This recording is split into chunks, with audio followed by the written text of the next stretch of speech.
So my name is Kristen, and I am here with Karen Ham, and we are recording a comment that was made at the April Bay-Tamarack City School Board meeting. We just wanted to create a standalone version of this comment, and so Karen is going to share it with us now. And Karen, whenever you're ready, just go ahead and feel free to add any intro or addition to it as you wish. Thank you. Can you hear me? Yes. Perfect. Before I start, would like to prelude this by saying that I have been talked to by several people that thought that the comment that I made at the April meeting was very personal. And I have to say that I hope that you will listen to it, because it isn't personal about me at all. These two issues that I speak of have nothing to do with me. And therefore, I don't believe that there's any personal issues with it at all. I just want people to know that there are some questions as to the character and honesty and integrity of our administrator at the school. And I wanted to bring that to the community, to the taxpayers, so that they could understand some of the things that are going on at the school. So with that being said, I'll read my statement. I'm not sure if Mrs. Norland has shared the recent email that I sent to her concerning some items that were weighing heavily on my mind. I am willing to provide each of you with a copy of my email and the attachments that I sent to her. The first thing I'd like to address is the decision that was made concerning the salutatorian for the class of 2020, as that award was given to the student that was ranked third, based off of the following. Since I had always figured out the ranking of students at the end of the year, I realized that the salutatorian position was very close between the second and the third ranked students. I looked over the students' grades very carefully so I could determine which student would be in the second ranking. I noticed the student that was currently in second place had 2 incompletes on his transcript for his work experience. It was then. So we just made an adjustment for background noise, and so Karen's going to start where she thinks that we left off on the recording. Thanks, Karen. Thank you. I noticed the student that was currently in the second place had 2 incompletes on his transcript for his work experience. It was then that I contacted Mr. Kentala to ask if he had received the student's grade from his work experience supervisor. Mrs. Norland states in her email to me, quote, Jesse was the teacher. Certified teachers are the ones who determine grades for our students, not secretaries, not administrators, unquote. If Jesse's the one to determine the grade, why do we give a grade sheet to the supervisors to complete it? She also states, quote, Jesse determined the student's grade for the work experience course based on both his performance at the job site and his performance related to his dollar-based student responsibilities, such as submitting required paperwork in a timely fashion, unquote. The student supervisor gave him a perfect score and was actually so impressed with this young man that he hired him after graduation. Based on work performance, what justification is there to lower his grade from an A to a B? How many times did Jesse go to the job site to evaluate the student, and wouldn't Jesse make the decision based off of the student supervisor that the student worked with every day? Jesse's duties at school were overwhelming as he was teaching, coaching, counseling, amongst many other duties. I find it hard to believe he would have had the time to make on-site visits. If he did, I am formally requesting the dates, the notes he made, and the number of times that he visited the job site. I am aware of another student's grade sheet with the same circumstances, and this student's grade was lowered from an A to an A-, and some students' grades were not lowered at all. There was no consistency in the lowering of the grades, and none of them were ever lowered a full grade.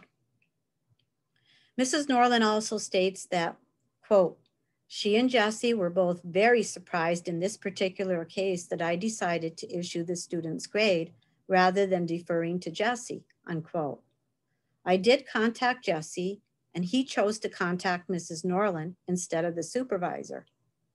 Because neither Mrs. Norland or Jesse made an attempt to contact the supervisor of our work experience student, as Jesse had done multiple times in the past, I contacted all of them, trying to do Jesse a favor by helping him to finally get a completed grade for all of the work experience students. Technically, the grade was not an incomplete, as the student had completed all of the work. An incomplete was entered as a formality on the student's report card and transcripts because the supervisor had not completed the paperwork yet and returned it to the school.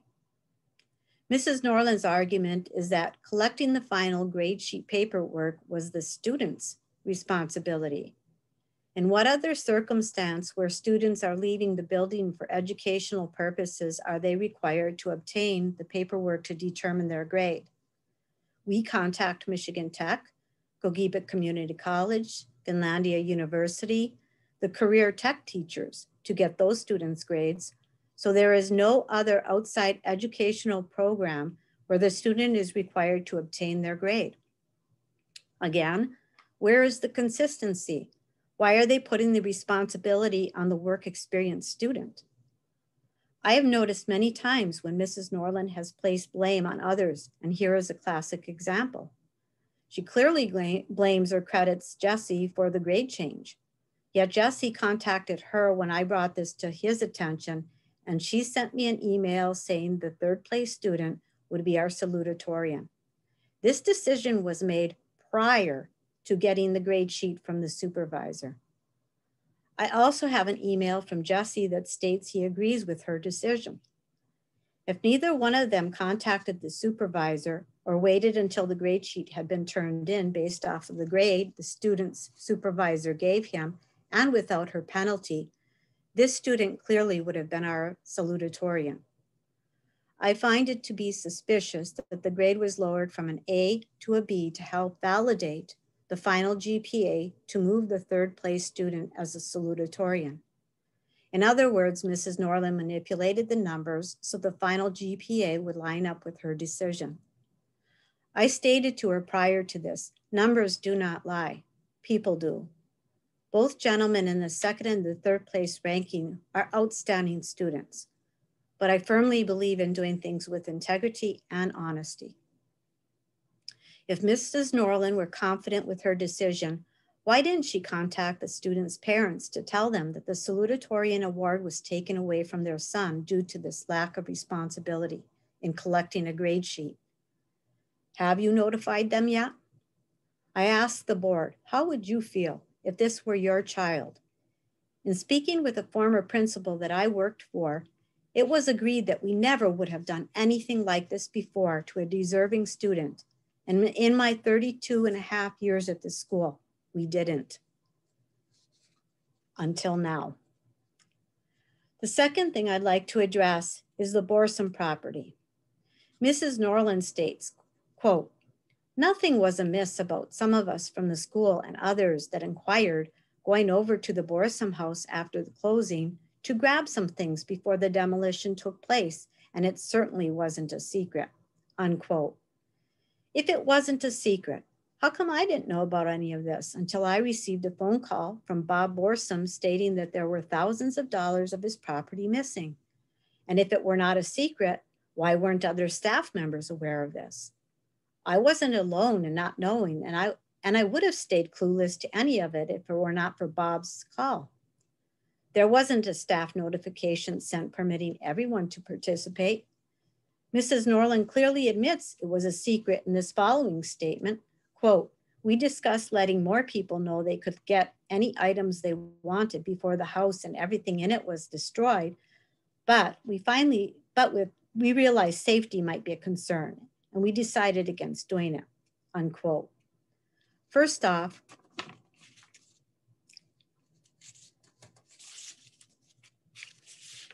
who is we? Who decided? Furthermore, if safety was a concern, why was it okay for, quote, some of us from the school and a few others that inquired to go over and grab some things, unquote. And wasn't safety a factor then? But here is the point that Mrs. Norland is missing. Mrs. Norland does not own the Borsam House or its contents.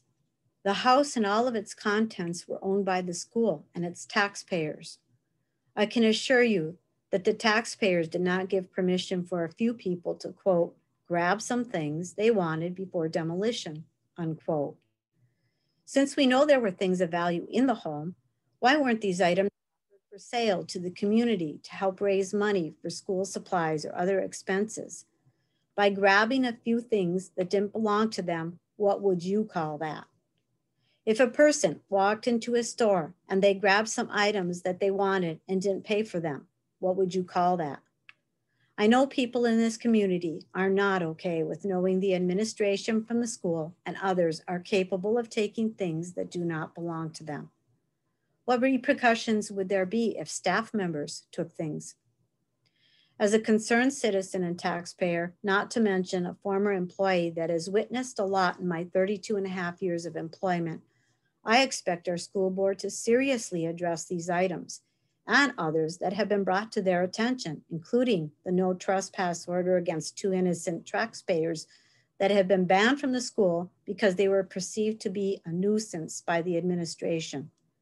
This is an ugly stain on the reputation of our school. Someone shared this with me recently, and I wanted to share it. Never let someone who did you wrong make you think there's something wrong with you. Don't devalue yourself because they didn't value you. Know your worth, always. Before I end this, I'd like to thank Bill O'Connor and the DBTC Publications class, as Bill has contacted me to tell me that the 2021 yearbook will be dedicated to me.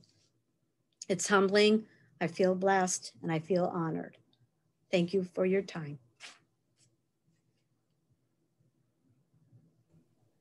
Karen, one question that I wanted to see if you wanted to add anything about was, you made this statement at the Dollar Bay School Board meeting on April 19th. Have you received any follow-up from anyone at the school, especially the school board members that you provided that your comment to? I have not received anything from any of the school board members.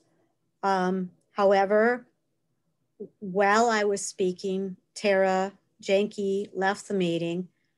And when she left the meeting, I felt bad because my intention was not to make anybody feel bad about it, but to bring some pretty serious accusations forward for them to be aware of. And when Tara left, as all of you know, her son was the valedictorian class. And I was concerned about that. So I messaged her and I told her that I hope she didn't feel I was speaking about him. I wanted him to her to be aware that I wasn't talking about him, that he had clearly earned his valedictorian honor. And she just replied and said that there's been, she knew I wasn't speaking about her son, and she just thought that things should be put aside and we should just go forward. And while I feel that things should remain positive and things should go forward, I also feel that there should be some awareness of what is happening or what is going on at the school. And these are two things that I felt were really not very good. I mean, there's a lack of honesty, the lack of integrity. It just, the character of our administrator throughout this really bothered me. And I questioned her about it. Both items I questioned her because I didn't just walk away from it and say, well, that's what's going to happen. I wanted people to be aware. Thank you for clarifying that. Does that complete your statement? It does. Okay. All right. Thank you for making that statement. Thank you. However, wait though, there is one more thing. that I would like to add. And that is that when I stood up at this April board meeting to give my address, I was interrupted in the middle of giving the statement or talking to the board by the board president, Donna Ingman. And she told me, I said, why can I not speak? And she said that it was personal. And that is when I said, this isn't personal. This is something that I feel the board should know. I was doing my due diligence. I first emailed Mrs. Norland with my concerns. Her response to me was not satisfactory, in my opinion. And therefore, I was addressing the board. And then I was allowed to proceed after several people had said, well, let her talk. My husband being one of them, saying she should be able to address the board. The other thing is, when asked if the board members had contacted me or said anything to me after this, the answer to that is clearly no. I reached out to Tara. Tara responded to me, but none of the board members have reached out and asked me what exactly happened or told me that they were going to deal with the situation or anything of that nature. I've heard from none of them. And after I spoke, there was complete silence and they continued on with their meetings. So there have been nothing added or nothing said to me afterwards. And I just wish that our community could become aware and get more involved with our school, because that's really what's going to make our school better than it is. And it's a great school. I love it. Thanks. Thank you. Thanks, Karen. Thanks for taking the time to make this recording that's easier for people to hear and perhaps to understand as a standalone statement. Thank you very much. Thank you.